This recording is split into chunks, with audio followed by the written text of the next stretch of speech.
Hermanos, lo que voy a revelaros en este momento va a transformar para siempre vuestra comprensión sobre la muerte y el alma. Durante décadas, la Iglesia ha estado enseñando medias verdades y tradiciones humanas que han oscurecido una de las doctrinas más fundamentales de la Escritura. Si os quedáis conmigo hasta el final, descubriréis un secreto bíblico que la mayoría de pastores no se atreven a enseñar desde el púlpito, porque desafía siglos de dogma religioso.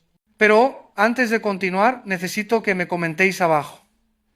¿Alguna vez os habéis preguntado qué sucede realmente con vuestra alma en el momento exacto de la muerte? Decidme si esta pregunta os ha quitado el sueño alguna vez.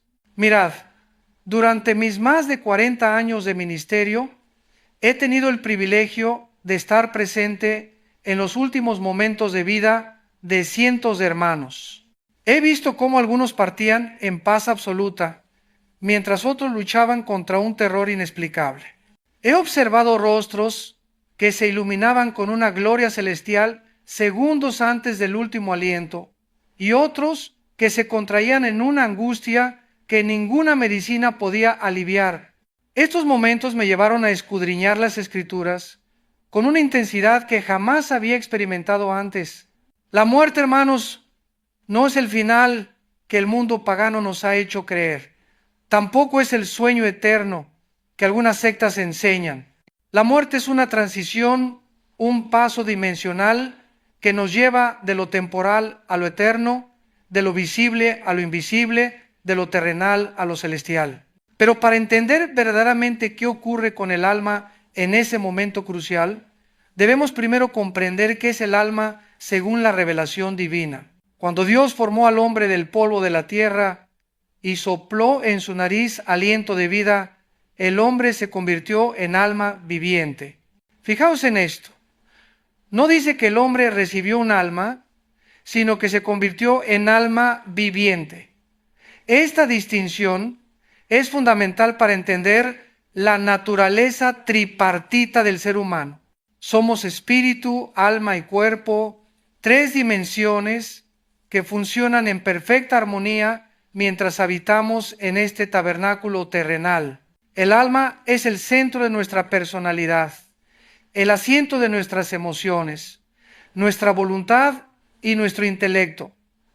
Es aquello que nos hace únicos e irrepetibles ante los ojos de Dios. Cuando observo a mis nietos jugando en el jardín, veo cómo cada uno tiene una personalidad completamente distinta, un alma que se manifiesta de manera particular. Esta individualidad del alma es lo que permanece después de la muerte física.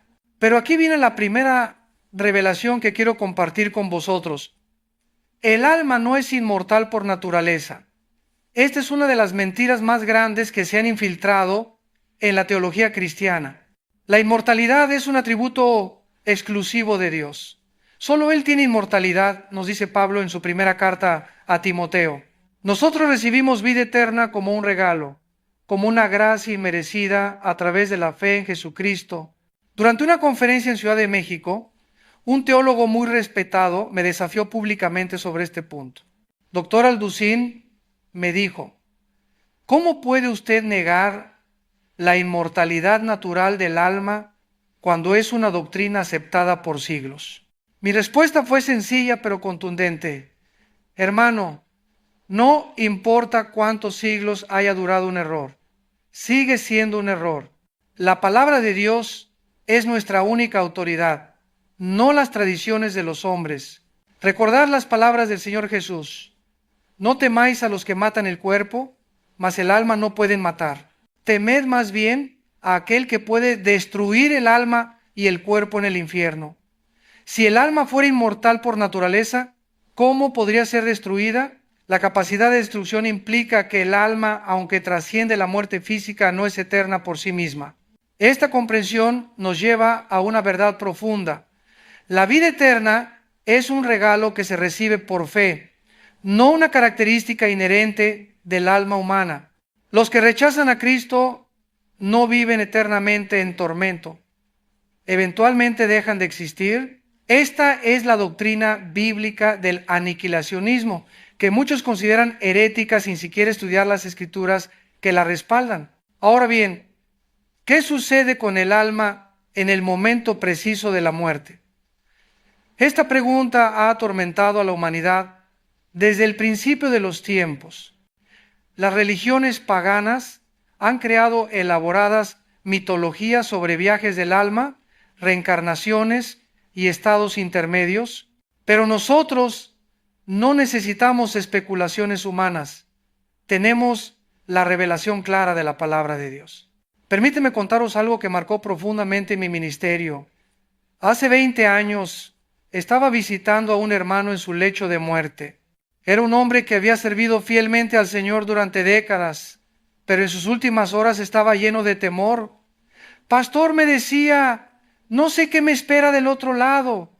He escuchado tantas cosas diferentes que ya no sé qué creer.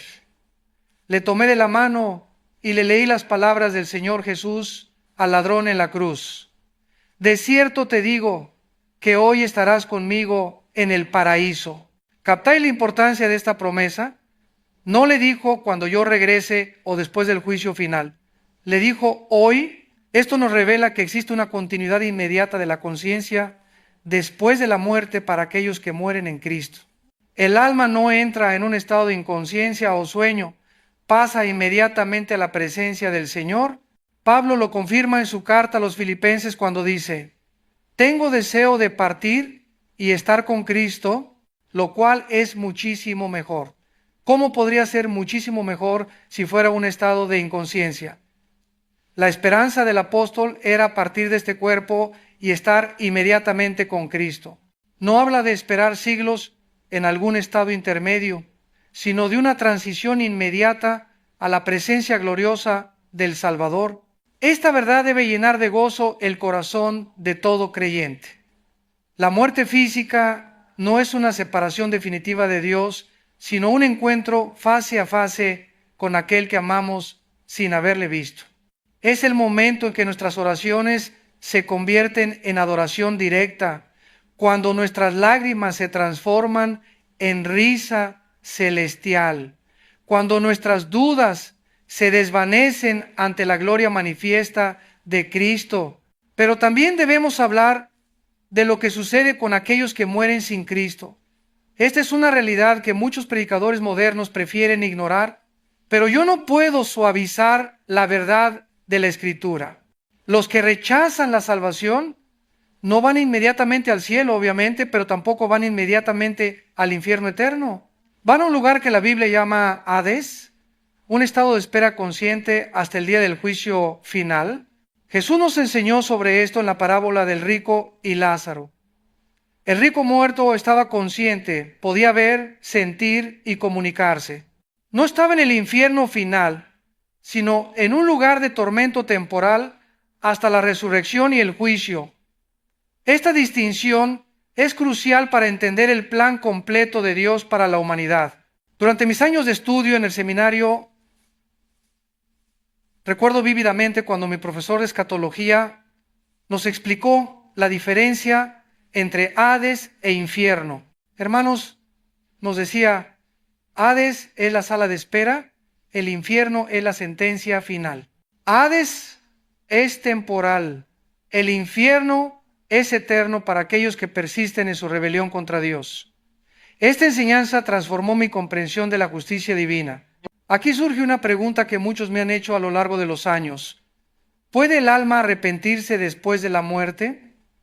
Esta es una cuestión de vital importancia que debemos abordar con la claridad de la Escritura. La respuesta bíblica es categórica.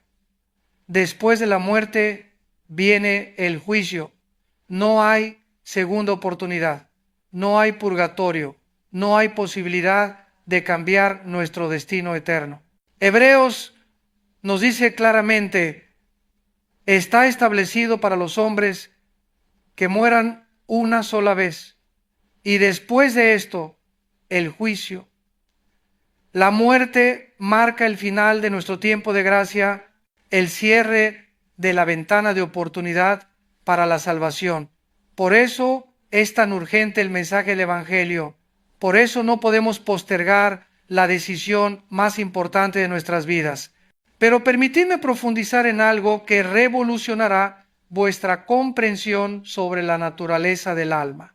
El alma no es una sustancia etérea que flota independientemente del cuerpo. La Biblia nos enseña que el alma y el cuerpo forman una unidad inseparable en la experiencia humana completa. Por eso la resurrección es tan fundamental en el plan de Dios. Durante una conferencia en España, un filósofo ateo me desafió diciendo: doctor, si el alma existe independientemente del cerebro, ¿por qué las lesiones cerebrales afectan la personalidad? Mi respuesta le dejó sin palabras. Porque el alma se expresa a través del cuerpo en esta dimensión temporal. Un piano dañado no puede expresar completamente la belleza de la música que el pianista lleva en su corazón. Pero eso no significa que el pianista no exista. El alma, en su estado intermedio después de la muerte, experimenta una existencia consciente pero incompleta. Por eso Pablo habla de estar ausentes del cuerpo, presentes al Señor, pero también anhela ser vestidos de nuestra habitación celestial. La experiencia completa del alma requiere la resurrección del cuerpo glorificado e inmortal. Esta verdad debe cambiar radicalmente nuestra perspectiva sobre la muerte. Los funerales cristianos no deberían ser solo ceremonias de duelo, sino celebraciones de promoción. Cuando un creyente muere, no decimos adiós, sino hasta luego. No es una pérdida permanente, sino una separación temporal. El alma del creyente entra inmediatamente en la presencia de Cristo, mientras nosotros continuamos nuestra peregrinación terrenal. Recuerdo el funeral de mi querido mentor, el pastor Gonzalo Báez. Sus últimas palabras fueron: Armando, no llores por mí. Yo voy a ver a Jesús, pero tú tienes trabajo que terminar aquí. En ese momento comprendí que la muerte para el creyente no es una tragedia, sino una graduación. No es el fin de la historia, sino el comienzo del capítulo eterno. Ahora debo abordar una de las preguntas más frecuentes que recibo. ¿Conserva el alma su identidad personal después de la muerte? La respuesta es rotundamente sí. Moisés y Elías aparecieron en el monte de la transfiguración como individuos reconocibles, conservando su identidad personal. Los discípulos los identificaron claramente, lo que implica que la muerte no borra nuestra personalidad única. Esto significa que cuando lleguemos al cielo, seguiremos siendo nosotros mismos, pero perfeccionados. Nuestras características distintivas, nuestros recuerdos preciosos, nuestros vínculos de amor con otros creyentes, todo permanecerá, pero purificado de pecado y elevado a la gloria divina. Volveremos a encontrarnos con nuestros seres queridos que partieron antes que nosotros. Durante el velorio de mi madre, una anciana se acercó a mí llorando: Pastor, ¿volveré a ver a mi esposo que murió hace 10 años? Le contesté con la certeza de la palabra: Hermana, no solo lo volverás a ver, sino que lo reconocerás perfectamente, y vuestra reunión será sin la mancha del pecado que a veces empañaba vuestro amor terrenal. Pero también debemos hablar de las implicaciones prácticas de estas verdades para nuestra vida diaria. Si verdaderamente creemos que el alma trasciende la muerte física, esto debe transformar nuestras prioridades, nuestras decisiones y nuestros valores. ¿Por qué acumulamos tesoros en la tierra cuando sabemos que son temporales? ¿Por qué nos aferramos a rencores que no podemos llevar con nosotros al otro lado? La realidad del alma eterna debe motivarnos a invertir en lo que perdura: las relaciones, el carácter, la obra de Dios. Cada alma que ganamos para Cristo es un tesoro que brillará por la eternidad. Cada acto de amor que realizamos en el nombre de Jesús tiene repercusiones eternas. Cada momento que pasamos en oración y estudio de la palabra está construyendo nuestro carácter para la eternidad. He notado que las personas que verdaderamente entienden estas verdades viven de manera diferente. No son ansiosas por el futuro, porque saben que su destino está seguro en Cristo. No son materialistas, porque entienden la temporalidad de las posesiones terrenales. No guardan rencores, porque saben que la vida es demasiado corta y la eternidad demasiado larga para desperdiciar tiempo en amargura. permitidme compartir una experiencia que marcó profundamente mi comprensión sobre el alma. Hace 15 años tuve un accidente automovilístico que casi me cuesta la vida. Durante los minutos en que estuve inconsciente, experimenté algo que cambió para siempre mi perspectiva sobre la muerte.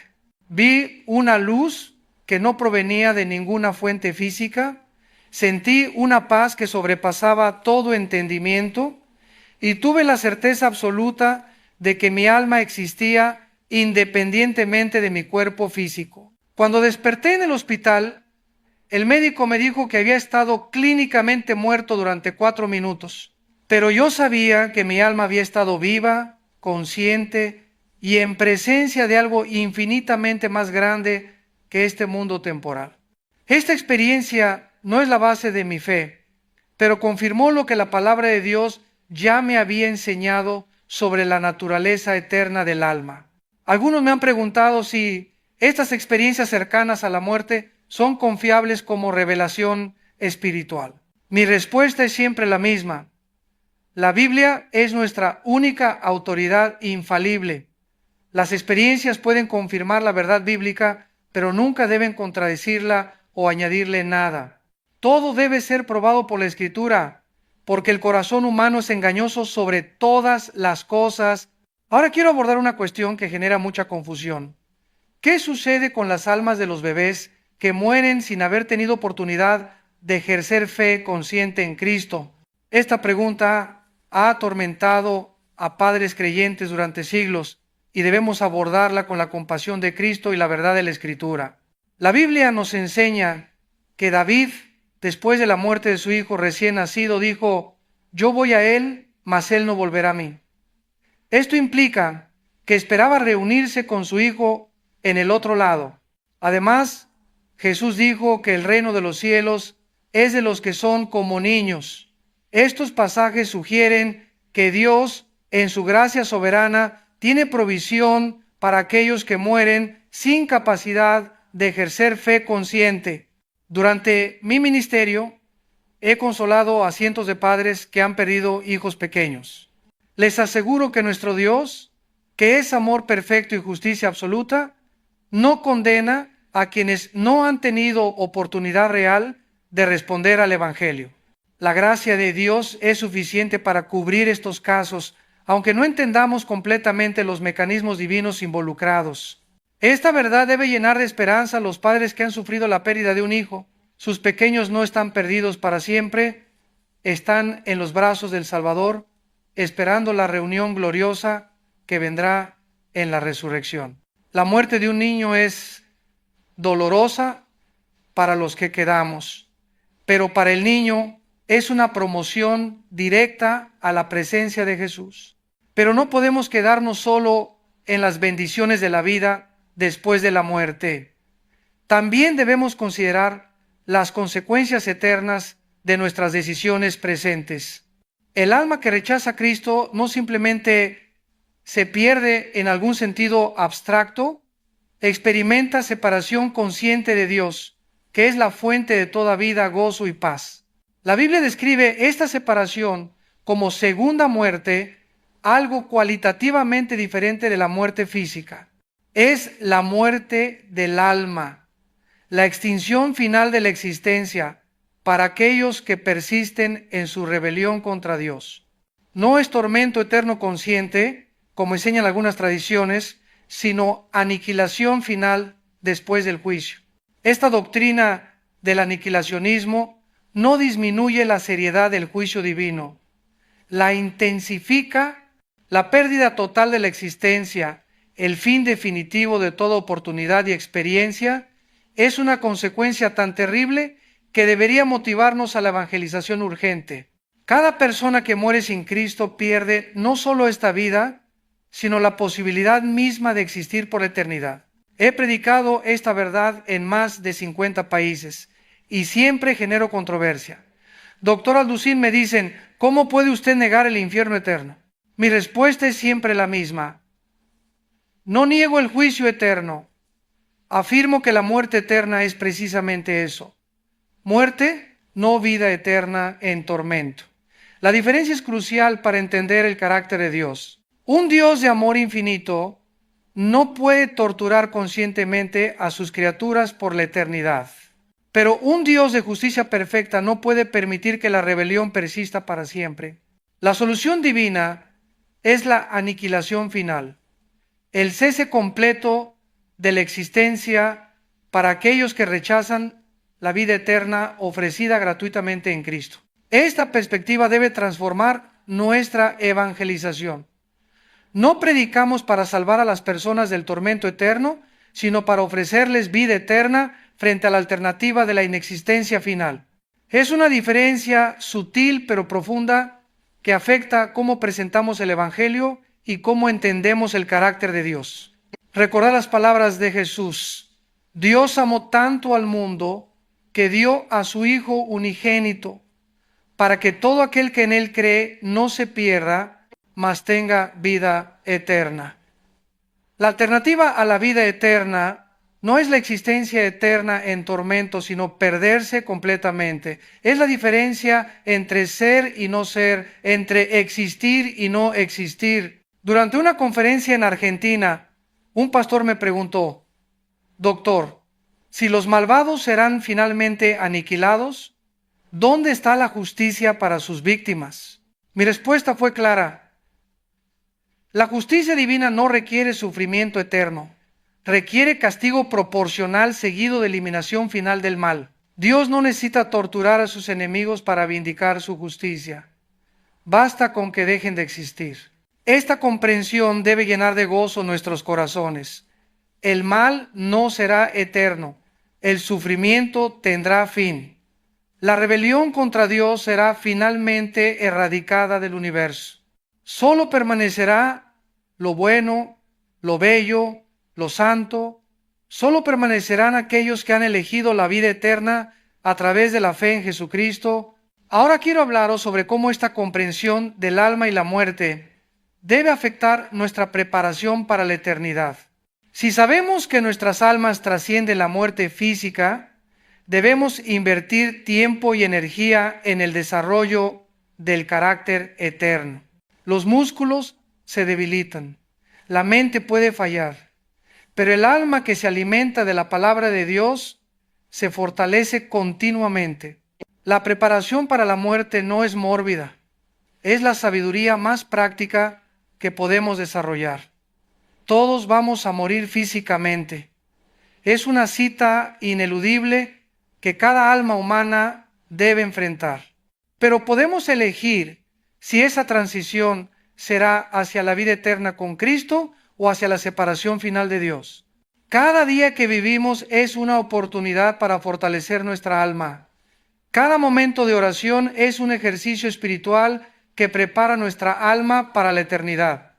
Cada acto de obediencia a la palabra de Dios es un entrenamiento para la vida celestial donde la voluntad de Dios se cumple perfectamente. Durante mis años de ministerio, he observado que las personas que han cultivado su vida espiritual enfrentan la muerte con una paz sobrenatural.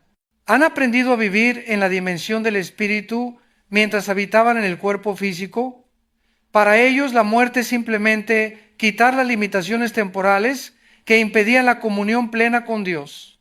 Por el contrario, aquellos que han vivido solo para lo temporal, que han alimentado únicamente su cuerpo y descuidado su alma, enfrentan la muerte con terror.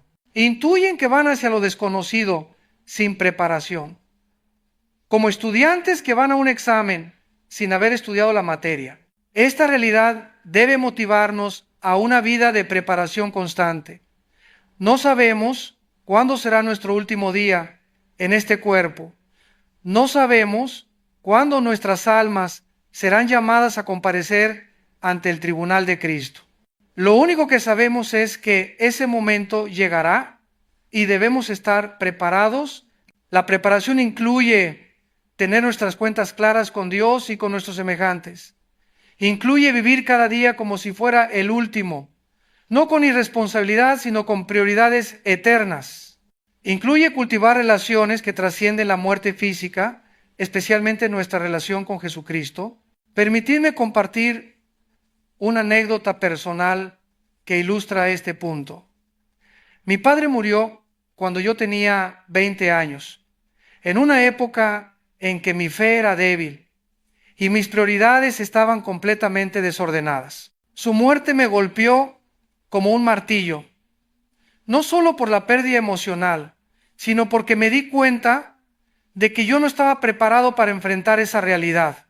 Esa experiencia me llevó a buscar a Dios con desesperación. Necesitaba respuestas sobre el alma, la muerte y la eternidad. No podía vivir en la incertidumbre sobre el destino de mi padre y sobre mi propio futuro eterno. Fue el comienzo de mi jornada hacia el ministerio pastoral y la enseñanza teológica. Años después comprendí que la muerte de mi padre había sido usada por Dios para despertarme a las realidades eternas. Su partida temporal había resultado en mi salvación eterna. Esta es la manera como Dios puede usar incluso las experiencias más dolorosas para sus propósitos eternos. Ahora bien, ¿cómo debe esta comprensión del alma afectar nuestro trato con los demás? Si cada persona que encontramos tiene un alma eterna, si cada individuo enfrentará la decisión más importante de la existencia, entonces cada encuentro humano tiene dimensiones eternas. El cajero del supermercado tiene un alma eterna. La mujer que limpia nuestra oficina tiene un alma que trasciende la muerte física. Nuestros vecinos, nuestros compañeros de trabajo, nuestros familiares, todos tienen almas que existirán para siempre o que enfrentarán la aniquilación final según su respuesta al Evangelio. Esta perspectiva debe transformar radicalmente nuestras relaciones interpersonales. No podemos ver a las personas solo como medios para nuestros fines temporales. Cada persona es un alma eterna vestida de carne temporal, alguien por quien Cristo murió, alguien que necesita escuchar el mensaje de salvación. Durante mi ministerio en las prisiones, he aprendido a ver más allá de los crímenes hacia las almas que necesitan redención. He visto a asesinos convertirse en evangelistas, a narcotraficantes transformarse en pastores. ¿Por qué? Porque cada alma, sin importar cuán corrupta esté por el pecado, puede ser redimida por la gracia de Dios. Esta verdad debe motivarnos a la evangelización personal. No podemos quedarnos callados cuando sabemos que las personas a nuestro alrededor van camino a la destrucción eterna. No podemos ser cristianos privados que guardan el Evangelio como un secreto personal. El amor por las almas debe compelernos a compartir las buenas nuevas. Pero también debemos hablar sobre el alma del creyente que aún lucha contra el pecado. La salvación inicial es solo el comienzo de la jornada del alma hacia la perfección. Cada día enfrentamos la decisión de alimentar nuestro espíritu o nuestra carne. Cada momento elegimos entre los valores eternos y las tentaciones temporales. El alma salvada no está automáticamente perfeccionada. Lleva consigo las cicatrices del pecado, los hábitos destructivos, las tendencias egoístas que han caracterizado nuestra naturaleza caída, pero también lleva la presencia del Espíritu Santo que trabaja constantemente para conformarnos a la imagen de Cristo. Esta tensión entre la carne y el Espíritu es la realidad diaria de todo creyente genuino. Pablo la describió magistralmente cuando dijo: lo que quiero hacer no lo hago, pero lo que aborrezco, eso hago. Es la guerra interna entre el alma redimida y la naturaleza pecaminosa que aún reside en nuestro cuerpo mortal. La victoria en esta guerra no viene por esfuerzo propio, sino por rendición al Espíritu Santo. Cada vez que elegimos obedecer la palabra de Dios en lugar de nuestros impulsos carnales, fortalecemos nuestra alma para la eternidad. Cada victoria espiritual aquí es entrenamiento para la vida celestial. Recuerdo a un hermano que luchaba contra el alcoholismo. Durante años batalló sin éxito, cayendo repetidamente en la tentación. Un día me dijo: pastor, creo que mi alma está condenada porque no puedo vencer este hábito. Le expliqué que la salvación no depende de nuestra perfección moral, sino de la gracia de Cristo. Su alma estaba segura, pero necesitaba ser fortalecida a través de la palabra y la oración.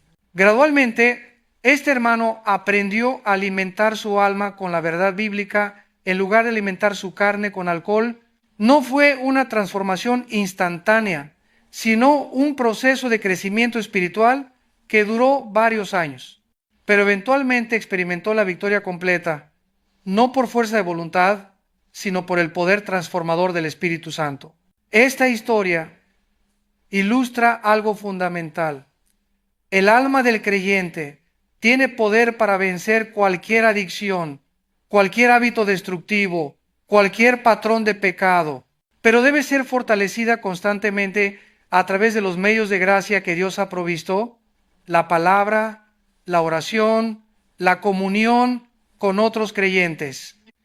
Ahora quiero abordar una pregunta que ha surgido con frecuencia en la era moderna. ¿Puede la ciencia explicar completamente el alma humana? Esta es una cuestión importante porque vivimos en una época donde el materialismo científico pretende reducir toda la experiencia humana a procesos químicos y eléctricos del cerebro. Los neurocientíficos han hecho descubrimientos fascinantes sobre el funcionamiento del cerebro, pero ningún experimento ha logrado localizar el alma o explicar la conciencia como un mero producto de la actividad neuronal. Pueden mapear qué áreas del cerebro se activan durante diferentes experiencias, pero no pueden explicar por qué existe la experiencia subjetiva. Durante una conferencia en una universidad secular, un profesor de neurociencia me desafió: Doctor Alducín, si el alma existe, ¿por qué no podemos detectarla con nuestros instrumentos? Mi respuesta fue simple pero profunda. Profesor, ¿puede usted pesar el amor? ¿Puede medir la esperanza con un microscopio? ¿Puede analizar químicamente la fe? Las realidades más importantes de la existencia humana trascienden las limitaciones de la observación científica. La ciencia es maravillosa para entender el funcionamiento del mundo físico, pero tiene limitaciones inherentes cuando se trata de realidades espirituales. El alma pertenece a una dimensión que trasciende lo material, aunque se manifiesta a través de lo material mientras estamos en este cuerpo. Esto no significa que debamos ser anticientíficos. Dios es el autor tanto de la revelación especial, la Biblia, como de la revelación general, la naturaleza. La verdadera ciencia nunca contradice la verdadera teología. Ambas nos revelan aspectos diferentes del carácter y la obra de Dios. Pero debemos resistir la tentación de reducir el alma humana a meros procesos cerebrales. Somos más que la suma de nuestras partes físicas. Tenemos capacidades que trascienden lo material: la moralidad, la espiritualidad, la creatividad, el amor sacrificial. Estas características apuntan hacia una dimensión no material de nuestro ser. La realidad del alma también explica por qué los seres humanos en todas las culturas y épocas han tenido intuiciones sobre la eternidad, sobre la existencia de Dios, sobre la vida después de la muerte. Estas no son simplemente construcciones sociales o mecanismos evolutivos, son ecos de la realidad espiritual grabada en el alma humana. Permitidme hablaros ahora sobre las implicaciones de estas verdades para nuestro servicio cristiano. Si entendemos que cada persona tiene un alma eterna, entonces toda forma de ministerio cristiano adquiere una dimensión de urgencia eterna. No estamos simplemente mejorando las condiciones temporales de la gente, estamos trabajando por la salvación de almas eternas. El ministerio de compasión, alimentar a los hambrientos, vestir a los desnudos, visitar a los enfermos, todo esto es importante, pero debe ir acompañado del ministerio de evangelización, porque las necesidades del alma son más urgentes que las necesidades del cuerpo. El cuerpo perece, pero el alma trasciende la muerte física. Durante mis años de ministerio en barrios marginales, aprendí que no podemos separar las necesidades físicas de las espirituales. La gente que tiene hambre necesita comida, pero también necesita el pan de vida que es Jesucristo. Los enfermos necesitan medicina, pero también necesitan el médico divino que sana tanto el cuerpo como el alma. Un ministerio integral reconoce que las personas no son solo cuerpos con necesidades físicas, sino almas eternas, temporalmente vestidas de carne. Atender solo las necesidades temporales, sin abordar las necesidades eternas, es como dar aspirinas a alguien que se está muriendo de cáncer. Puede aliviar los síntomas momentáneamente, pero no resuelve el problema fundamental.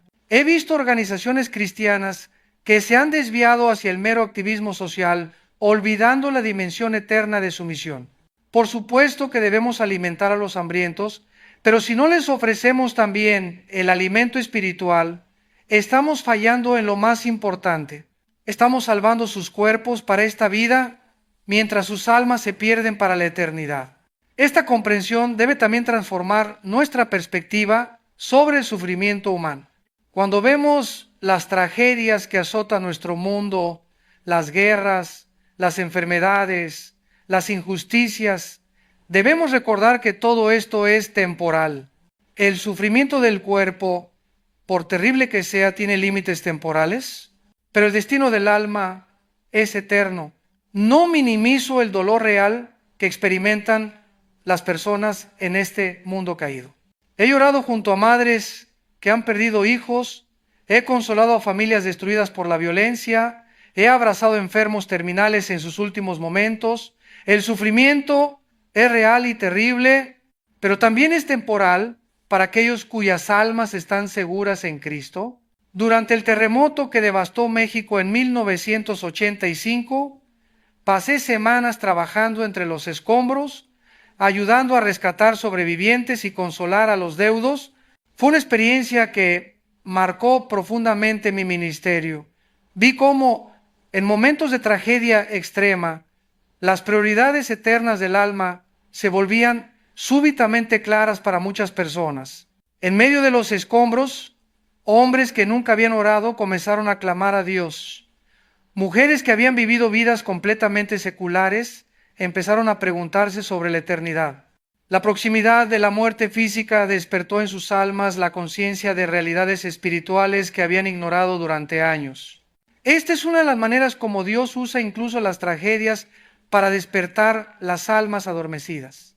No es que Él cause el mal, sino que su gracia soberana puede transformar incluso las situaciones más terribles en oportunidades para la salvación eterna. Las crisis temporales pueden resultar en despertares espirituales permanentes, pero no debemos esperar tragedias para confrontar las realidades eternas del alma.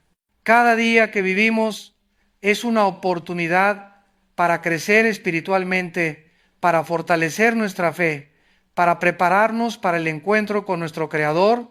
Cada amanecer es una nueva gracia, cada atardecer es un recordatorio de que nuestros días en este cuerpo son contados. La Biblia nos exhorta a redimir el tiempo porque los días son malos. Esto significa aprovechar cada oportunidad para el crecimiento espiritual, para el servicio a Dios, para la evangelización de los perdidos. No podemos desperdiciar nuestros años en trivialidades cuando las almas eternas están en juego. Permitidme ahora abordar una pregunta práctica que muchos creyentes enfrentan. ¿Cómo podemos tener certeza de que nuestras almas están verdaderamente salvas? Esta es una cuestión de vida o muerte eterna y debemos abordarla con la máxima seriedad y claridad bíblica. La certeza de la salvación no se basa en sentimientos fluctuantes o experiencias emocionales, sino en la promesa inquebrantable de la palabra de Dios. Juan escribió su primera epístola precisamente para que sepamos que tenemos vida eterna. La certeza es posible y es el derecho de todo verdadero creyente. Las evidencias de la salvación genuina incluyen el amor por los hermanos, la obediencia a los mandamientos de Cristo y la victoria progresiva sobre el pecado. No perfecta, porque la perfección vendrá solo en la glorificación, pero sí una transformación real y visible en el carácter y la conducta. Durante mis años de consejería pastoral, he encontrado muchos creyentes sinceros que dudan de su salvación porque aún luchan contra el pecado. Les explico que la lucha misma es evidencia de vida espiritual. Los espiritualmente muertos no luchan contra el pecado. lo disfrutan sin remordimiento. La convicción de pecado es obra del Espíritu Santo en el alma regenerada. También he encontrado personas que tienen una falsa seguridad basada en una decisión pasada sin evidencia presente de transformación. Creen que porque oraron una oración o caminaron por un pasillo en una iglesia, están automáticamente salvas sin importar cómo vivan ahora. Esta es una seguridad falsa y peligrosa. La verdadera salvación produce cambio real, no perfección instantánea, pero sí una nueva dirección de vida. El alma salvada tiene nuevos deseos, nuevas prioridades, nueva perspectiva sobre la vida. Puede caer en pecado, pero no puede vivir cómodamente en pecado continuo. Esta transformación es obra sobrenatural del Espíritu Santo, no resultado del esfuerzo humano. Por eso podemos tener confianza. Si vemos evidencias de vida espiritual en nuestras almas, podemos estar seguros de que Dios ha comenzado la obra de salvación y la completará hasta el día de Jesucristo. Ahora quiero hablaros sobre la importancia de preparar nuestras almas para la muerte mientras aún tenemos tiempo. Esta preparación no es mórbida o deprimente, es la sabiduría más práctica que podemos desarrollar. Todos vamos a morir físicamente, es una estadística del 100%. La preparación incluye, primero, asegurar nuestra salvación a través de la fe en Jesucristo. No hay otra manera de preparar el alma para la eternidad.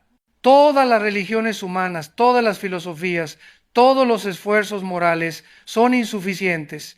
Solo Cristo puede reconciliar el alma con Dios y garantizar vida eterna. Segundo, debemos vivir cada día en la luz de la eternidad. Esto significa tomar decisiones basadas en valores eternos, no en conveniencias temporales.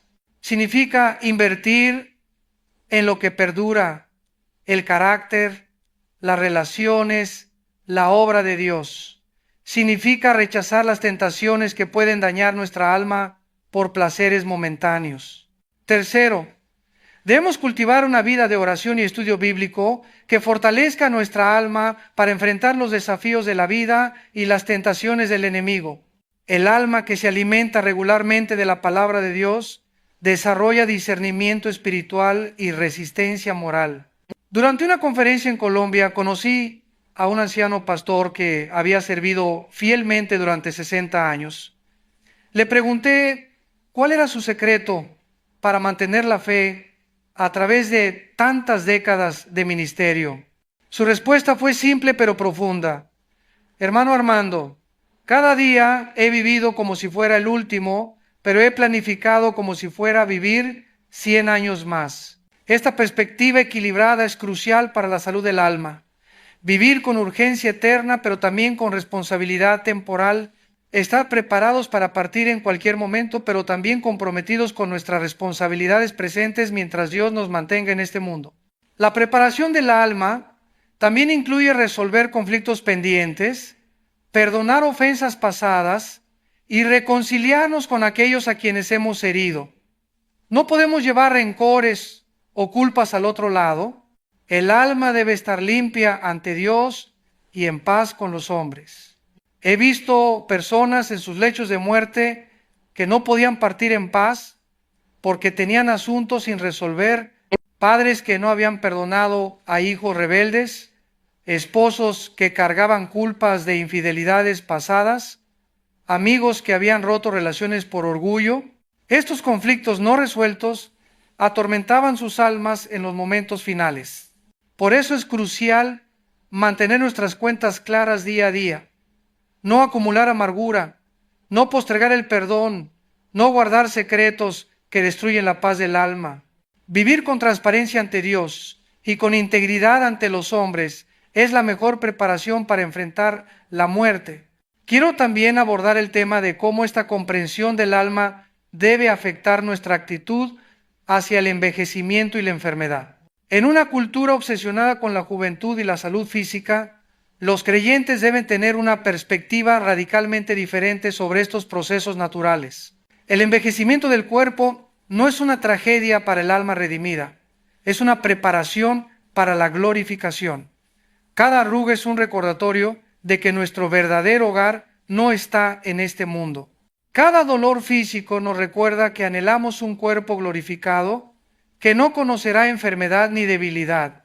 La enfermedad puede ser una de las herramientas más efectivas de Dios para desarrollar el carácter del alma. He visto personas crecer espiritualmente más durante meses de enfermedad que durante décadas de salud perfecta.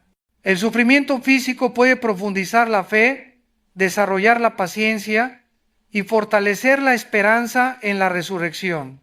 Esto no significa que debemos buscar la enfermedad o descuidar nuestra salud física. El cuerpo es templo del Espíritu Santo y debemos cuidarlo apropiadamente. Pero cuando la enfermedad viene, debemos verla como una oportunidad para el crecimiento espiritual, no como una maldición sin propósito. Durante mi propia batalla contra el cáncer hace 10 años, experimenté esta verdad de manera personal. Los meses de quimioterapia fueron físicamente brutales, pero espiritualmente transformadores. Mi alma se fortaleció mientras mi cuerpo se debilitaba. Mi fe se profundizó mientras mi energía física se agotaba. En esos momentos de debilidad corporal extrema, experimenté la presencia de Dios de una manera más intensa que nunca antes. Era como si la fragilidad del cuerpo hubiera eliminado las distracciones que normalmente impedían la comunión profunda del alma con su Creador. Esta experiencia me enseñó que Dios puede usar cualquier circunstancia, incluso las más difíciles, para el bien de nuestras almas. La enfermedad que parecía ser un obstáculo se convirtió en una herramienta divina para mi crecimiento espiritual. Lo que el enemigo planeó para mal, Dios lo transformó para bien. Ahora quiero hablaros sobre una verdad que puede resultar controversial, pero que es bíblicamente innegable. No todas las almas tienen el mismo destino eterno. Esta realidad debe motivarnos a la evangelización urgente y apasionada, porque las consecuencias son literalmente eternas. Algunas personas se sienten incómodas con la doctrina de la elección divina, prefiriendo creer que todos serán salvos eventualmente o que las diferencias religiosas no importan. Pero la Biblia es clara. Hay un camino ancho que lleva a la destrucción y un camino angosto que lleva a la vida eterna. La mayoría toma el camino ancho. Esta no es una verdad que debamos proclamar con dureza o superioridad, sino con lágrimas y compasión. El mismo corazón que se regocija por los salvos debe quebrarse por los perdidos. El mismo Dios que desea que todos sean salvos también respeta la libertad humana de rechazar su gracia. La realidad del juicio eterno no contradice el amor de Dios, lo confirma. Un Dios que no juzgara el mal sería un Dios moralmente indiferente, no amoroso. La justicia divina requiere que el pecado sea castigado. La gracia divina provee un sustituto en la persona de Jesucristo para aquellos que aceptan su sacrificio. Durante una conferencia en Perú, una mujer me preguntó con lágrimas: Pastor, ¿cómo puede un Dios amoroso enviar a alguien al infierno? Mi respuesta fue cuidadosa pero firme. Hermana, Dios no envía a nadie al infierno. Las personas eligen ir allí rechazando la salvación que Él ofrece gratuitamente. Dios hace todo lo posible para salvar. Incluso murió en la cruz para hacer posible nuestra redención. El infierno no es venganza divina, es justicia divina.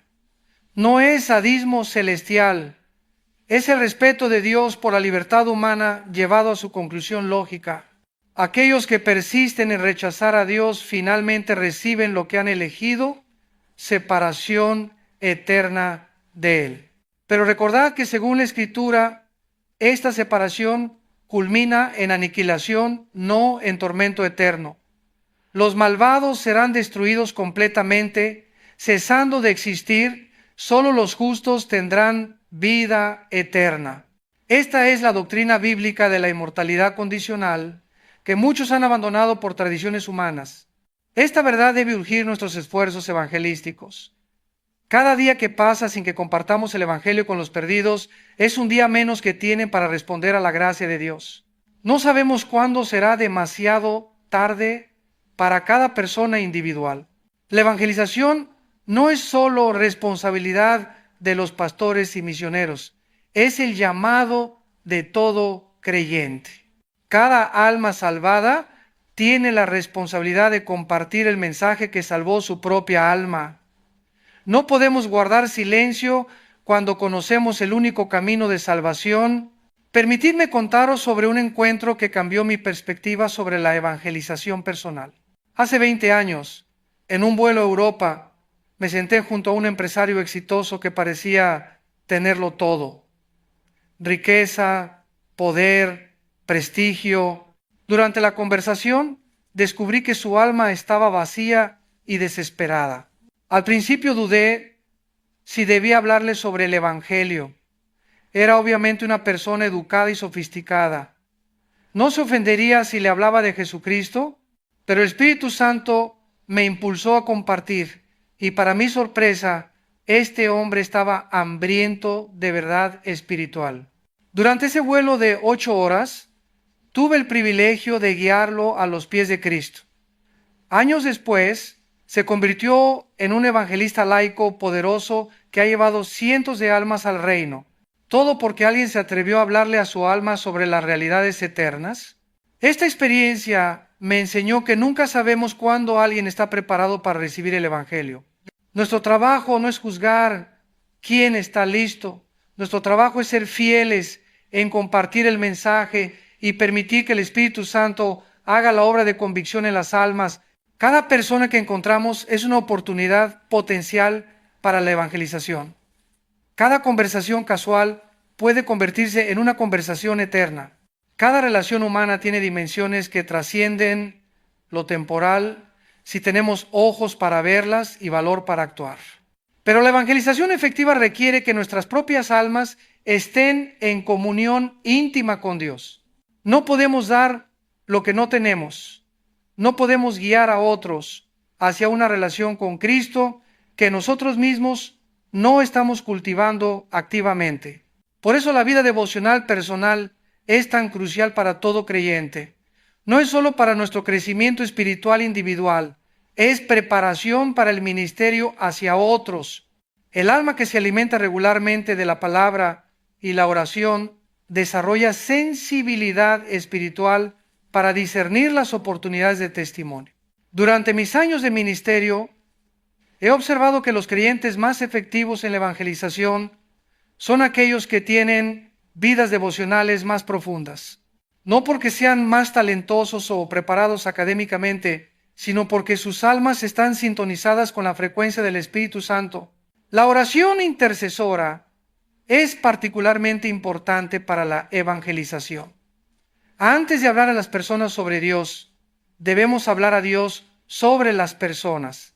La intercesión ablanda los corazones, prepara el terreno del alma y nos da sabiduría para saber cómo abordar cada situación específica.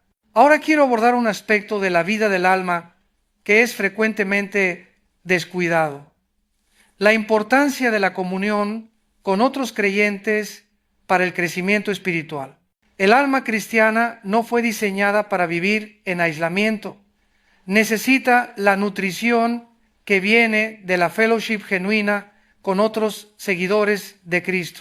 La iglesia local no es simplemente una organización religiosa, es una comunidad de almas redimidas que se fortalecen mutuamente en la fe.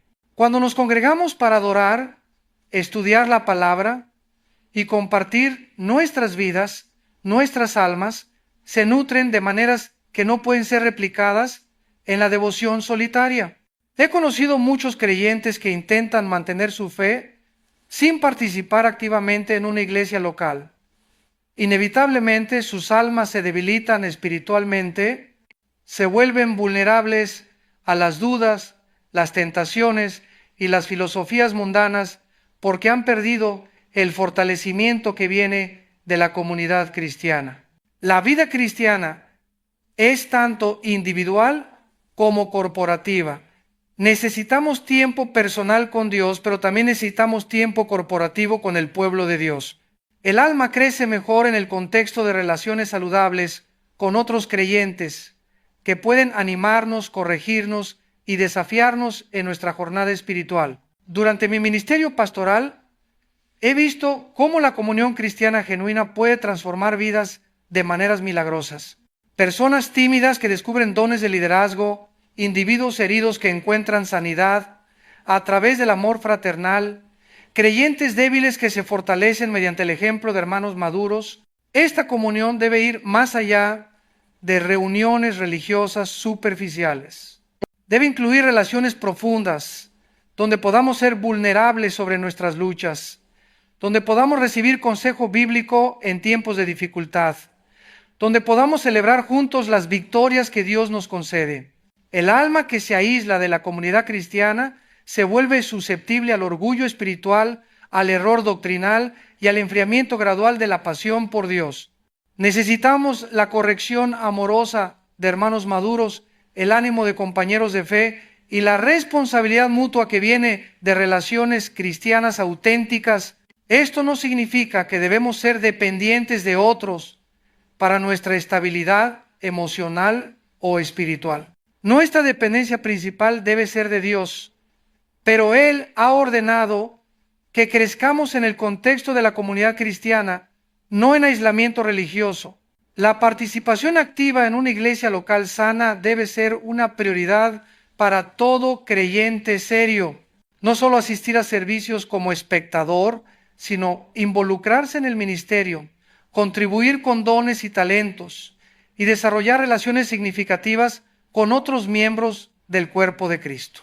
Quiero ahora hablaros sobre cómo la comprensión correcta del alma debe afectar nuestra perspectiva sobre las riquezas y las posesiones materiales. Jesús enseñó más sobre el dinero que sobre cualquier otro tema excepto el reino de Dios, porque entendía cómo las posesiones materiales pueden afectar la salud del alma. El alma humana tiene una tendencia natural hacia la idolatría, y las riquezas pueden convertirse fácilmente en ídolos que compiten con Dios por nuestra lealtad.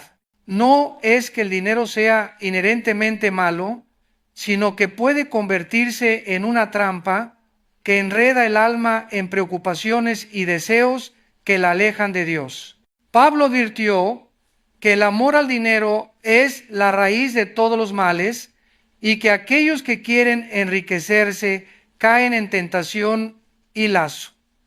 He visto esta verdad confirmada una y otra vez durante mi ministerio.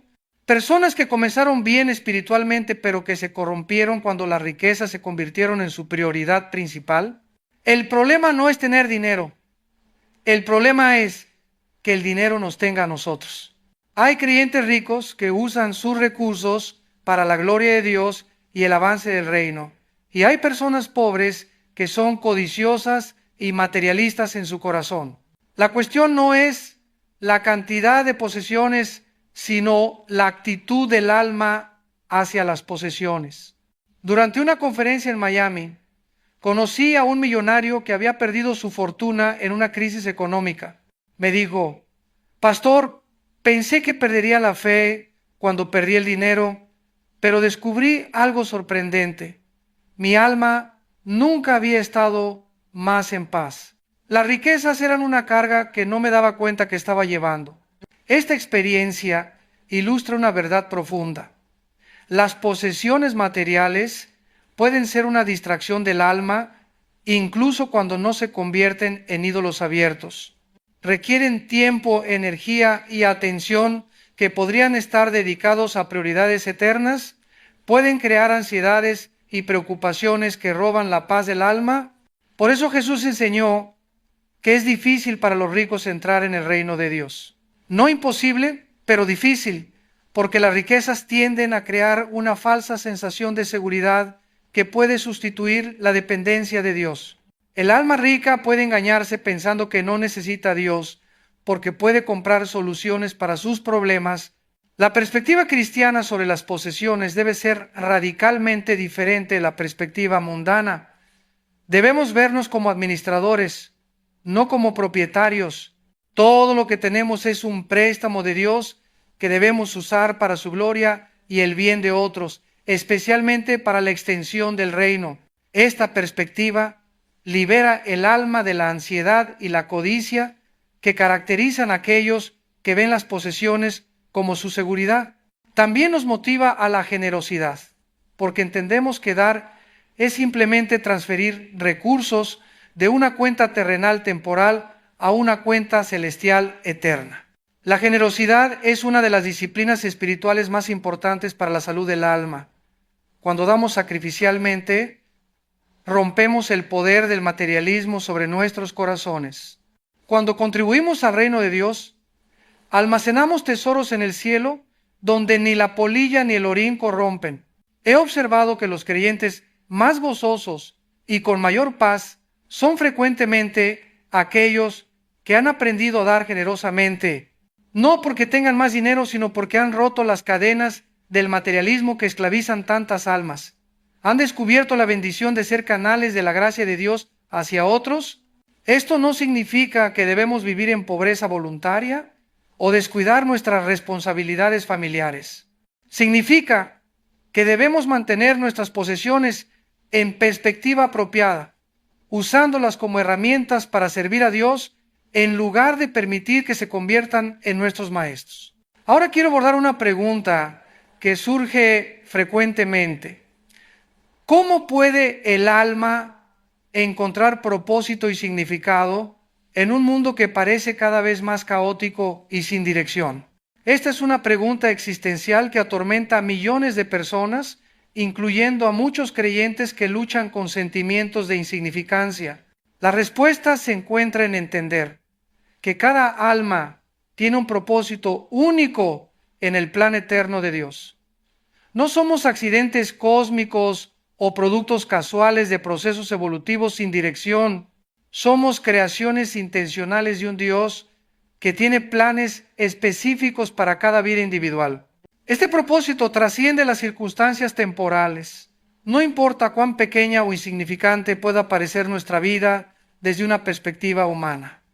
En los planes de Dios, cada alma redimida tiene un papel importante que cumplir en su reino eterno. Pablo expresó esta verdad cuando dijo que somos hechura de Dios, creados en Cristo Jesús para buenas obras que Él preparó de antemano para que anduviésemos en ellas. Cada creyente tiene asignaciones divinas específicas que solo él o ella puede cumplir. Nuestro trabajo es descubrir y cumplir esos propósitos únicos. Durante mis años de consejería, he ayudado a cientos de personas a descubrir su propósito divino. Frecuentemente descubren que sus experiencias más dolorosas, sus trasfondos únicos, sus combinaciones específicas de dones y talentos, todo ha sido preparado por Dios para ministerios específicos. Una mujer que había sufrido abuso infantil se convirtió en una consejera poderosa para otras víctimas. Un hombre que había luchado contra adicciones se transformó en un evangelista efectivo en programas de rehabilitación. Sus heridas se convirtieron en herramientas para el ministerio cuando entregaron sus vidas completamente a Dios. Esta verdad debe revolucionar cómo vemos nuestras vidas. Nada es desperdiciado en los planes de Dios. Cada experiencia, cada relación, cada circunstancia puede ser usada por Él para cumplir su propósito eterno. Incluso nuestros fracasos y errores pueden convertirse en testimonios de su gracia transformadora.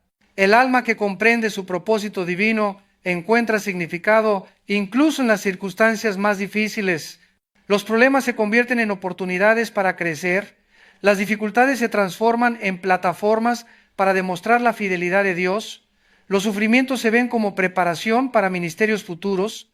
Esta perspectiva no minimiza el dolor real de las circunstancias difíciles, pero les da un contexto eterno que puede sostener el alma durante las tormentas de la vida. Sabemos que nada es sin propósito cuando Dios está en control y que Él puede usar todas las cosas para bien de aquellos que le aman. El descubrimiento del propósito divino requiere tiempo en oración y estudio bíblico, consejo de hermanos maduros y experimentación práctica en diferentes áreas de servicio.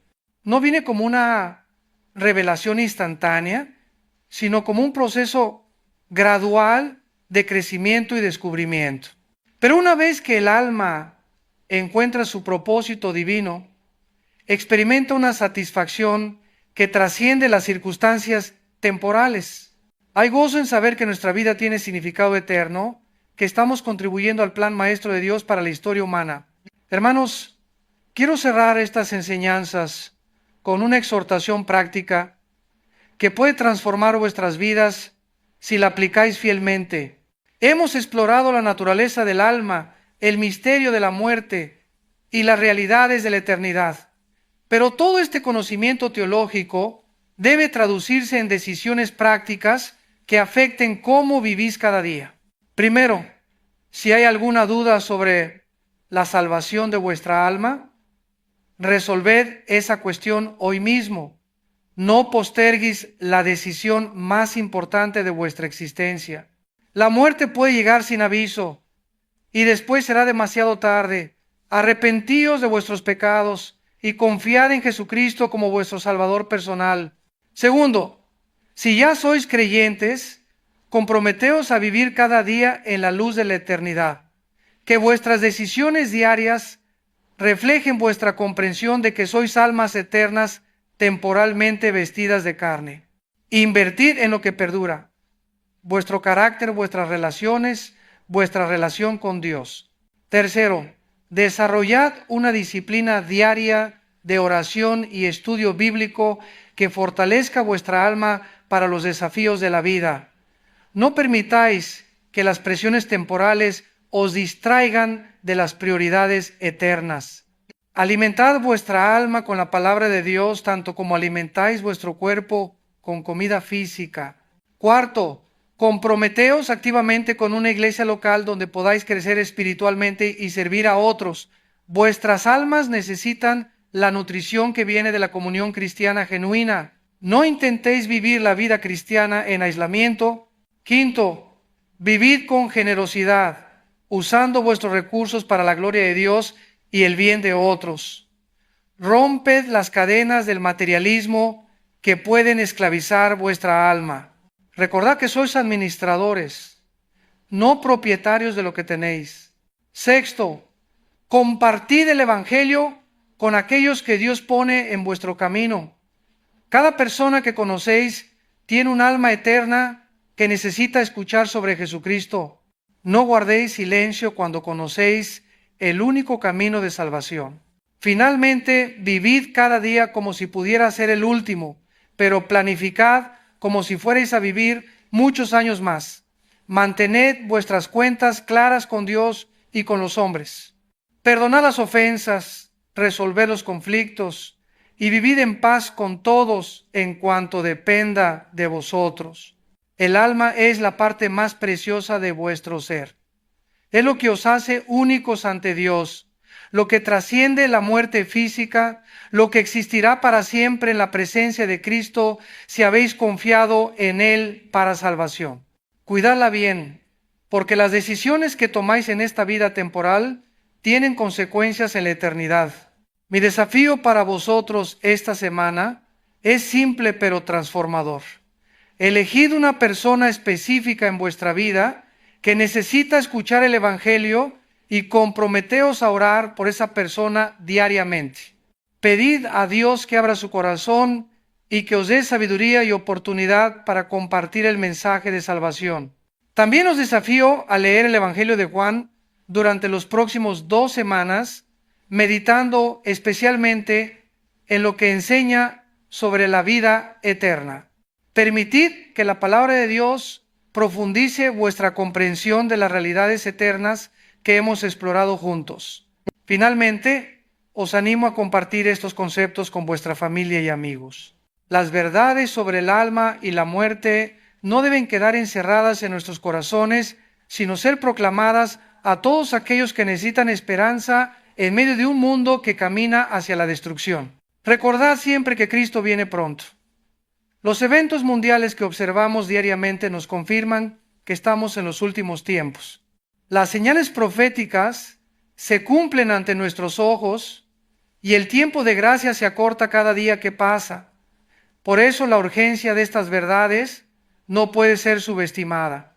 Cada alma que encontramos puede ser nuestra última oportunidad de compartir el Evangelio con esa persona específica. Como nos enseña la Escritura en 1 de Pedro, mas el fin de todas las cosas se acerca. Sed, pues, sobrios y velad en oración. Nuestras almas deben estar preparadas, despiertas y vigilantes, porque no sabemos ni el día ni la hora cuando nuestro Señor regresará, o cuando seremos llamados a su presencia. La muerte no respeta edad, posición social o planes humanos, pero para el alma preparada, la muerte es simplemente la puerta de entrada a la vida verdadera. Que estas enseñanzas no queden solo como conocimiento intelectual en vuestras mentes, sino que se conviertan en fuego ardiente en vuestros corazones, que os impulse a vivir con pasión eterna. Que cada día que Dios os conceda sea una oportunidad para glorificarle, para servir a otros y para preparar vuestras almas para la eternidad que nos espera en su presencia gloriosa. Dios os bendiga ricamente mientras aplicáis estas verdades a vuestras vidas. No olvidéis comentar abajo cómo estas enseñanzas han impactado vuestra comprensión sobre el alma y la muerte. Y compartid este mensaje con aquellos familiares y amigos que necesitan escuchar estas verdades eternas. Que la gracia de nuestro Señor Jesucristo, el amor de Dios Padre y la comunión del Espíritu Santo sean con todos vosotros. Amén.